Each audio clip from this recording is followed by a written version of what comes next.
Papo de Psiquiatra, com Marcelo Branhas, Marcos Crossi e Pedro Rosa. Tudo o que você sempre quis saber e nunca teve para quem perguntar. Sejam todos e todas muitíssimo bem-vindos e bem-vindas a este novo episódio do podcast Papo de Psiquiatra. A gente continua numa sequência. Nós falamos no episódio anterior a respeito de identidade. Identidade é uma das facetas que compõem um senso de self, segundo uma maneira cada vez mais baseada em evidência, cada vez mais, como é que a gente pode dizer, em voga, sustentada por bases empíricas, de descrever a personalidade de uma pessoa. Nós já falamos sobre outras maneiras de descrever a personalidade das pessoas, sobre categorias diagnósticas, temos vários episódios sobre personalidade borderline, vários episódios sobre narcisismo, temos muitos episódios sobre o modelo de 5 fatores, e a gente está falando de uma outra maneira. Isso tudo para dizer que a gente tem que ter uma visão pluralista sobre a realidade, não nos afiliar necessariamente a uma única maneira de descrever fenômenos complexos como é a mente humana. Hoje a gente continua no segundo episódio dessa maneira de descrever isso. Talvez uma certa forma aqui, uma vírgula, porque a gente sabe que tem muitos profissionais de saúde que ouvem o nosso podcast. A gente está falando aqui sobre aquilo que operacionalizou-se como o critério A do modelo alternativo dos transtornos de personalidade do DSM-5. DSM, para os leigos, né, a Associação Americana de Psiquiatria produz um manual. Esse manual está na sua 5ª edição. Essa 5ª edição, já desde 2013, tem esse modelo alternativo para descrever a personalidade, que a gente sabe que é um modelo muito baseado em evidências, mais baseado em evidências do que o modelo tradicional categorial, e ele tem lá o seu critério, seu critério A, que é um critério, digamos assim, para descrever o self de uma pessoa. E a gente falou sobre identidade, primeira faceta desse self, e hoje nós vamos falar sobre autodirecionamento. Isso mesmo, Pedro. Bom, sempre bom estar aqui com vocês. Como a gente sabe, como se vem falando e como se vem sendo provado, né, pelas pesquisas atuais, a gente hoje em dia está muito mais interessado no funcionamento da personalidade de uma pessoa do que apenas nas características e no estilo de ser. A gente sabe que não tem um estilo de ser correto, né? As pessoas, elas são diferentes. Agora, o funcionamento da personalidade é basicamente como você consegue colocar em prática o seu ser no mundo, tanto no trabalho, quanto nos seus relacionamentos, quanto na sua identidade, que é o que a gente falou no episódio passado. Agora, nesse que a gente vai falar do autodirecionamento, acho que é um dos pontos principais, assim, não só de personalidade, como da psiquiatria, né? Porque a gente está falando aqui de coisas do tipo, poxa, o que você tem de projeto para sua vida? Né? O que você quer ter como meta, como objetivo, e como é que você está a sua capacidade de pragmaticamente colocar isso em prática, né? Quer dizer, como é que você vai atingir isso? Então, é o assunto que a gente vai falar hoje. Oi, pessoal, um prazer estar aqui mais uma vez aí com vocês. Eu gosto muito do critério A porque, apesar de ele ser um modelo, né, de transtorno de personalidade, como o Pedro falou, baseado em evidência, algumas pessoas podem pensar que o critério A é algo um pouco muito etéreo, muito pouco palpável, né, o funcionamento da personalidade. Algumas pessoas podem pensar que é muito psicodinâmico, mas na verdade não é bem por aí. Né? Quando a gente pega, por exemplo, esse nível de autodirecionamento, como o Marcelo falou, isso é importante para a psiquiatria inteira, ainda mais para quem tem problemas de personalidade. Os temas, né, os subtemas relacionados ao autodirecionamento são importantes para qualquer tipo de tratamento ou terapia, né? Ou seja, habilidade de eu perseguir objetivos, né? Então, em DBT, poxa, claramente as pessoas vão ter metas e objetivos, né? Sustentada por valores, né? Valores que têm a ver com a identidade do indivíduo, por exemplo. Ou a capacidade de você ter objetivos realistas, objetivos que de alguma forma sejam funcionais e adaptados na sociedade. Às vezes no narcisista isso vai ser muito fora da realidade. E também uma capacidade de autorreflexão, ou seja, qual que é a sua capacidade de você olhar internamente e perceber o que você quer, para onde que você quer ir. Então eu acredito que é uma dimensão que sim, tem a sua complexidade, mas pode ser muito prática e muito útil para o tratamento. Uma coisa interessante que você falou, Cross, da DBT, porque quando a gente olha até para o nosso episódio de por que terapia funciona, né? Passa pela ideia de que as pessoas, seres humanos, precisam ter objetivo e a terapia vai precisar ter um objetivo. Esse objetivo pode estar mais ou menos explícito, às vezes literalmente escrito no papel, né? Descrito de uma maneira muito precisa. A gente sabe que vale a pena explicitar esses objetivos, que sejam objetivos significativos, orientados aos valores. A gente tem um episódio sobre objetivos, né? A gente talvez tenha que fazer um episódio sobre valores, mas a gente tem um episódio sobre objetivos. Então tudo isso começa assim, a compor um corpo teórico interessante aqui do nosso podcast Papo de Psiquiatra, né?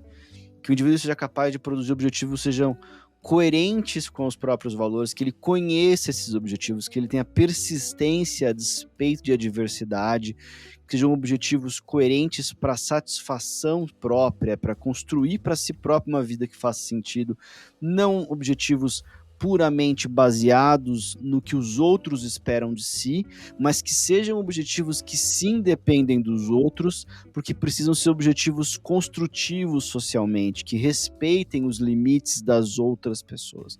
Então é algo que tem que ter um componente pró-social, né? Não pode ser algo que priorize exclusivamente as necessidades dos outros, nem que priorizem exclusivamente as próprias necessidades, né? E isso tudo vai depender de uma capacidade autorreflexiva do indivíduo perceber o próprio funcionamento, perceber aquilo que ele gosta, perceber aquilo que lhe faz feliz, que lhe é interessante. E a gente vê muitas pessoas que têm essa dificuldade de estabelecer objetivos, até tem meios, tem persistência, são pessoas dedicadas que sempre fazem aquilo que precisa ser feito, com um senso de dever, com persistência, uma grande capacidade para fazer coisas difíceis, mas que têm dificuldade de escolher porque poucos se conhecem, pouco conhecem o próprio funcionamento, pouco conhecem aquilo que é importante para si mesmo, né? Pois é, Pedro, é bem por aí mesmo. E eu acho que um ponto aqui que a gente está falando também que vale a pena frisar é o seguinte: é claro que a gente não vai esperar das pessoas que elas o tempo todo, sempre, todo dia, consigam estar perseguindo os seus objetivos de maneira super clara e estarem sem conflitos e funcionarem de uma maneira lisa, por assim dizer, que nem um robô, né? O que a gente está falando aqui é de uma média, da média, né? Que a pessoa apresenta na maior parte da vida dela, ficando mais claro aí quando vai acabando a adolescência e começa a vida adulta. Agora, uma coisa interessante que você tocou, né, é que assim, tem várias formas disso daí estar prejudicado, dessa nossa habilidade de perseguir os nossos objetivos e os nossos propósitos, porque tem formas que as pessoas nem param para pensar tanto, como, por exemplo, um excesso disso, né? Aquela pessoa que é mais workaholic, que vai ficar o tempo todo apenas direcionada em objetivos de trabalho, colocando em detrimento a vida familiar, as amizades, os relacionamentos, e vai sofrer e fazer os outros sofrer, né? Quer dizer, nessa compulsão apenas pelo trabalho e conseguir uma medalha, assim, né? Entre aspas, atrás da outra. E assim como o oposto completo disso, né, de uma pessoa que, poxa, sempre vai colocar o prazer aí na frente de tudo, os prazeres imediatos, e não vai conseguir, de certa forma, postergar nada em relação a isso e engajar numa atividade de um certo ganho mais a médio e longo prazo, né? Então tem várias formas de você estar com isso prejudicado. Tem pessoas que também só quer atingir objetivos também para ganho externo de aprovação dos outros, né?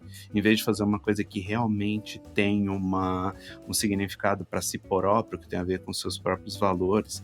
Então o interessante é que isso, né, ou seja, você conseguir botar em prática os seus objetivos, os seus valores, não tem uma forma só de estar comprometida do tipo, você, é o procrastinador máximo, lembrando que a gente tem episódio sobre isso, ou você é o workaholic supremo, né? Tem várias formas diferentes disso estar comprometido, né? Então, quer dizer, tem essa habilidade, então, de perseguir um objetivo que muitas vezes pode ser pouco claro, contraditório, ou até excesso de objetivo, apenas objetivo. Muitas vezes esses pacientes assim, com dificuldade imensa assim, de de estabelecer qualquer tipo de objetivo, que a gente vê às vezes também em tratamentos, né? Então, quando a gente percebe muitas vezes, né, uma pessoa que vem procurar e que tem uma dificuldade de nomear um objetivo sequer na vida pessoal, a gente sabe que a gente vai ter um bom trabalho pela frente, né? É claro que muitas vezes a gente consegue ajudar essas pessoas, mas a gente sabe que isso é um comprometimento ainda um pouco maior. E eventualmente a gente contrasta esses objetivos com, vamos dizer, alguns padrões sociais, né?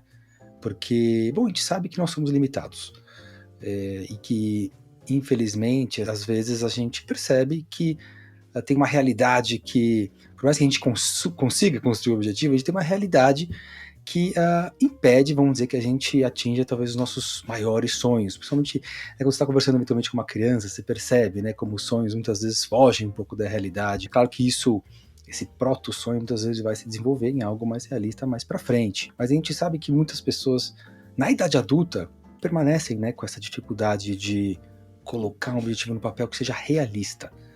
Às vezes é realmente algo comum em pacientes com uma vulnerabilidade mais narcísica em ter um objetivo completamente fora da realidade, né? Ou eventualmente um objetivo até que... Tem pessoas que podem ter até objetivos que prejudiquem os outros, né? E daí eventualmente a gente pode ver alguns pacientes com um distúrbio maior de empatia que vão ter isso, um episódio no futuro que a gente vai falar. Mas fundamentalmente um ponto que é muito importante é a autorreflexão. A sua capacidade de alguma forma, refletir no que você sente, né, no que você gosta, e saber, de alguma forma, o que te movimenta, né, o que é que te dá fome de ir para frente. E isso, sem dúvida nenhuma, vem com uma espécie de autoconhecimento e que está imbuído, né, nessa dimensão de autodirecionamento. Então, por exemplo, né, a gente sabe que isso vai estar prejudicado em alguém que eventualmente tem um traço de desregulação emocional muito intensa. Porque a pessoa ela vai ter uma capacidade diminuída de refletir sobre a experiência interna, muitas vezes. Vai ser mais difícil, não quer dizer que é impossível. Então, quer dizer, a gente começa a ver os traços de personalidade, né, que a gente conversou um pouco, né, por exemplo, uma pessoa com neuroticismo muito alto, com uma instabilidade emocional, pode ter um reflexo de ter uma dificuldade de autorreflexão. E é claro que com terapia, com treinamento, com amadurecimento da personalidade, isso pode aparecer. Então, como o Pedro e o Marcelo estavam falando, os valores vão estar presentes também nessa faceta também do self, né? Porque os valores vão ser esse conjunto de crenças que a gente tem e que a gente quer direcionar a vida. Por exemplo, para mim é importante, por exemplo, ser produtivo, para mim é importante ter relações, para mim é importante ser honesto, e assim por diante.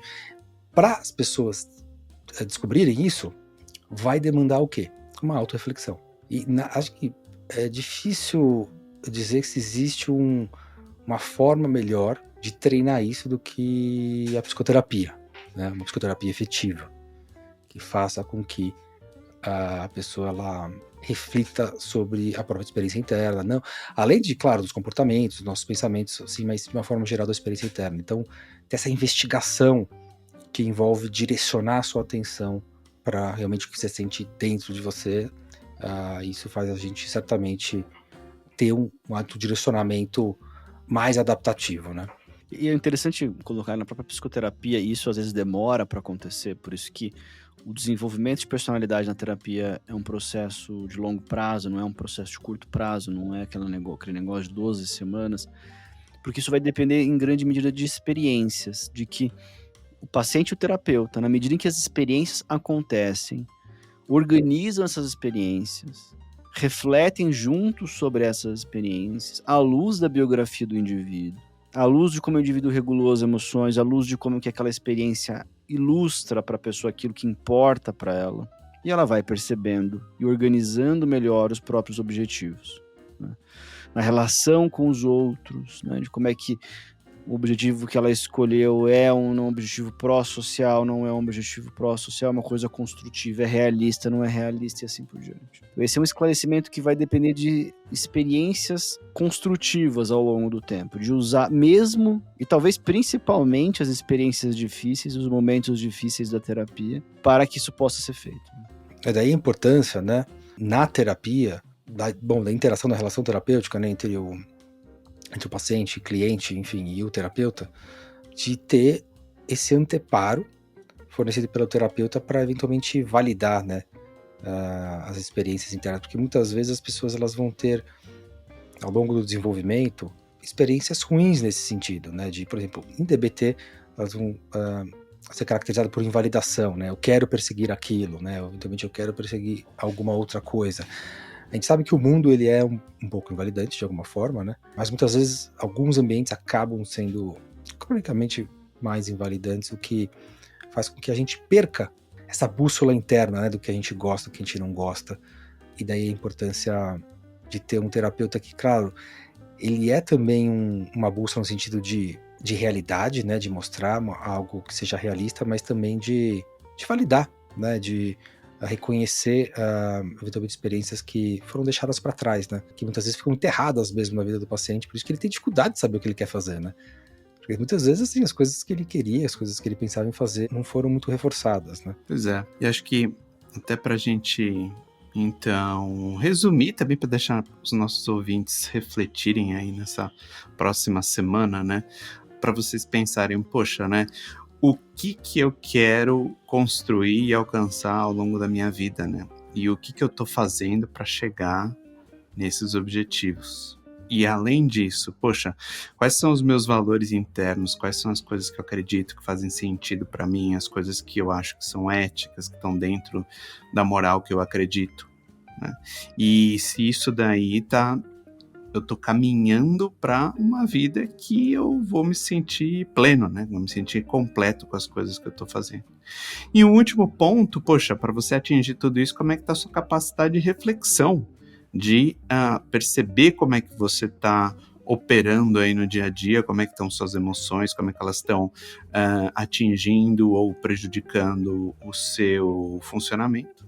Como a gente sempre fala, né, realmente um dos caminhos para você descobrir tudo isso com ajuda é num tratamento de saúde mental completo, incluindo, por exemplo, uma terapia, né? Mas é interessante, né, que assim, essas perguntas são importantes e acho que essa descrição eu espero que ajude as pessoas, porque as pessoas se beneficiam de um arcabouço sobre como refletir sobre si mesmo, né? Senão as pessoas também ficam, às vezes, refletindo muito sobre jeitos da moda. Eu fico, às vezes, vendo na internet essas coisas de dicas de relacionamento, essas coisas muito... Antigamente eram em revistas, que vendiam em banca de jornal, agora fica, galera, às vezes, em vários podcasts, inclusive, né? Então, só para fazer a propaganda de que o nosso podcast é melhor que os outros podcasts que falam sobre esse tipo de coisa, né? Que é um arcabouço de reflexão. Como refletir? A gente falou no episódio passado sobre identidade, agora a gente está falando de autodirecionamento. O próximo vai ser sobre empatia, né? O que quer dizer essa palavra? São palavras que têm tantos significados que a gente tem que ter uma descrição